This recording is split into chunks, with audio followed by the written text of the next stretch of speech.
Welcome and join us on our journey as we interview everyday people and ask them that very question of who am I? Who am I? Who am I?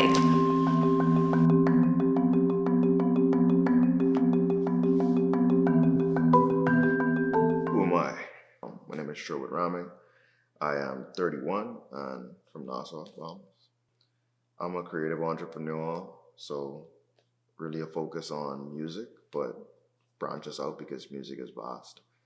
Everything from recording, production, engineering, and like live music promotion. My journey.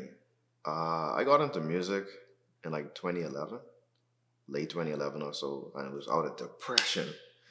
I feel like I was looking for an outlet to communicate how I was feeling during that time, being young, fresh out of school, and just trying to figure out my place in the world.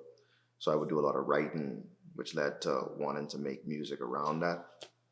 That led into me sharing that skill set with other people, welcoming people to record and produce for them. And it kind of sharpened my skill set for myself, my own music, and also allowed me to build a business around it at the same time.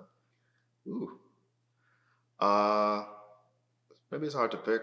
Maybe I'm not sure, but I think this year we had a really good stride. We took some artists right here from home, Nassau, from the Bahamas, and we set up a show all the way out in London to champion Bahamian artists, like, and celebrate us being world class talents.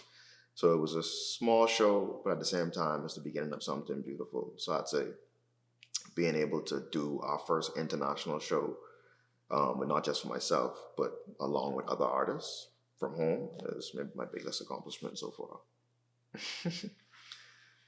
I think one of my biggest regrets or reluctances right now is like not having branched out sooner internationally as it relates to entertainment and creativity. I feel like home could be stifling, and part of it is because like what we built for here, home, like what this country is built for, is servitude and tourism. So a lot of it plays into what is tourism friendly. Um, but I feel like in other spaces, your US, your UK's, your Asia's, like people appreciate art and music differently than they do here. So I often think about, man, if I didn't know what I know now, I would have been traveling way sooner, saving money to just go and participate in the global market sooner. The best advice I've been given. Um, I don't quote my dad too often, but actually, one of the things that he told me when I was getting into the studio, I was like, oh, I want to move into a bigger space because I was just doing studio. I still do studio more or less from our family home that I transformed into it, like a proper studio. But I was like, oh, I want a bigger space. And he told me, why do you want a bigger space if you're not even using what you have to the max? What was the use of a bigger space if you're not using the full extent of what you have? And I feel like a lot of times we think we need more than what we actually need. We aren't using the resources that we have at our immediate disposal to the like super max. And a lot of growth comes from being beyond your space or growing out of your shell. You don't need a new shell until you're bigger than that. So I'd say that. Advice I'd give to my younger self. Um, I would tell my younger self to continue to be patient, uh, to accept things for what they are, like be able to truly look at the landscape of things, whether that's in people, in places, in career, and just understand it for what it is so you don't create false expectations and have misplaced desires. And understanding what it is, then figure out how you want to navigate that situation. It's important to be present. It's important to be realistic. It's important to understand what you want out of the situation. An unpopular opinion that I have might be I think tourism needs to go. I think tourism is the death of small island nations, us included.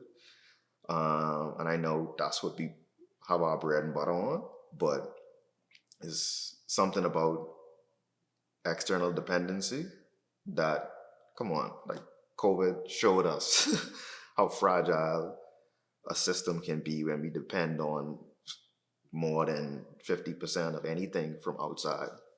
So if that's people coming to our country, if that's people buying into foreign investment here, is kind of like a wash to me. I think we need to figure out how to depend on ourselves, make art for ourselves, make food for ourselves, make housing for ourselves. Tourism need to go.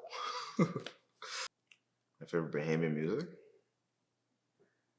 I really like this song from, what's the band's name? Something in the Citations. I saw it on DJ Ambero's Instagram, and it goes, Sandra, dun dun dun dun dun dun, Sandra.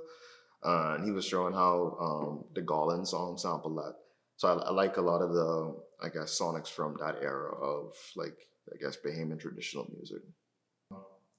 I guess I just want to encourage creatives here to not really be disappointed, like with what we get oftentimes within our climate, but kind of use that to fuel us in finding our place in the world, because it's a global village. Everything we do can exist beyond here, and we know how Bahamians go.